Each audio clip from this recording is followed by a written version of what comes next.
കണ്ടപ്പോൾ എനിക്കും ഭയങ്കര ഇൻട്രസ്റ്റ് ആയിരുന്നു. പക്ഷേ ഇതിൻ്റെ റിസൾട്ട് കണ്ടപ്പോൾ ഹലോ, ഇത് നമുക്കൊരു പരീക്ഷണമാവാം. വേറൊന്നല്ല, നോസ് സ്ട്രിപ്സ് ആണ്. എനിക്ക് നല്ലപോലെ ബ്ലാക്ക് ഹെഡ്സും വൈറ്റ് ഹെഡ്സും ഒക്കെ ഉണ്ട്. ഞാൻ യൂസ് ചെയ്ത ഈ ഒരു സ്ട്രിപ്പിന് 15 രൂപയേ വരുന്നുള്ളൂ. യൂസ് ചെയ്യാനായിട്ട് ഭയങ്കര എളുപ്പമാണ്. ഫേസ് ക്ലീൻ ആയിരിക്കണം, നോസ് വെറ്റ് ആയിരിക്കണം. ആൻഡ് ഇതെടുക്കുക, ഒട്ടിക്കുക, 15 മിനിറ്റ്സ് വെയിറ്റ് ചെയ്യുക, പിന്നെ അങ്ങോട്ട് അനുഭവിക്കുക. വെറുതെ പറഞ്ഞേട്ടാ. അധിക വേദന ഇല്ലയെന്നൊന്നും പറയില്ല, കുറച്ചൊക്കെ ഉണ്ടായിരുന്നു. ഇത് കണ്ടാൽ തന്നെ അറിയാലോ എങ്ങനെ ഒട്ടി നിൽക്കും എന്നുള്ളത്. ഇതിൽ നിന്ന് ഇളക്കിയെടുക്കാൻ തന്നെ നല്ല പാടായിരുന്നു. ഞാനും എൻ്റെ ഫ്രണ്ടും കൂടിയാണ് ഇത് വാങ്ങിയത്.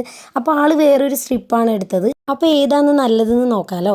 ഒരുപാട് ടൈപ്പ് ഓഫ് സ്ട്രിപ്സ് വരുന്നുണ്ട്. കൂടുതൽ ആളുകളും ചാർക്കോൾ ട്രൈ ചെയ്ത് കണ്ടിട്ടുണ്ട്. ചാർക്കോൾ ഞാൻ ഇതിന് മുമ്പേ ട്രൈ ചെയ്തതുകൊണ്ടാണ് ഇത്തവണ ഒന്ന് മാറ്റി പിടിച്ചത്. ബ്ലാക്ക് ഹെഡ്സും വൈറ്റ് ഹെഡ്സും ഒക്കെ പോകാനായിട്ട് യൂസ് ചെയ്യാൻ പറ്റിയ ഒരു അടിപൊളി ഐറ്റം തന്നെയാണ് ഇങ്ങനെയുള്ള സ്ട്രിപ്സ്. ഈ കഷ്ടപ്പാടിൻ്റെയൊക്കെ റിസൾട്ട് കിട്ടിയോന്ന് ചോദിച്ചാൽ പ്രതീക്ഷിച്ച അത്രയും ഇല്ല. കുറച്ച് ബ്ലാക്ക് ഹെഡ്സ് ഒക്കെ വന്നിട്ടുണ്ട്. പിന്നെ ഇതിൻ്റെ കളർ ഇങ്ങനെ ആയതുകൊണ്ട് തന്നെ ഇതിൽ അത്രയും അങ്ങോട്ട് വിസിബിൾ ആവുന്നുണ്ടായിട്ടില്ല. അത് ചാർക്കോളിൻ്റെ ആണെങ്കിൽ കുറച്ചുകൂടി അതിൽ നന്നായിട്ട് കാണാം. ഇതിനേക്കാളും എനിക്ക് ചാർക്കോളിൻ്റെ സ്ട്രിപ്സ് തന്നെയാണ് ബെറ്റർ ആയിട്ട് തോന്നിയത്. വീഡിയോ ഇഷ്ടമായി ലൈക്ക് ചെയ്യാനും കമൻറ്റ് ചെയ്യാനും സബ്സ്ക്രൈബ് ചെയ്യാനും മറക്കല്ലേ.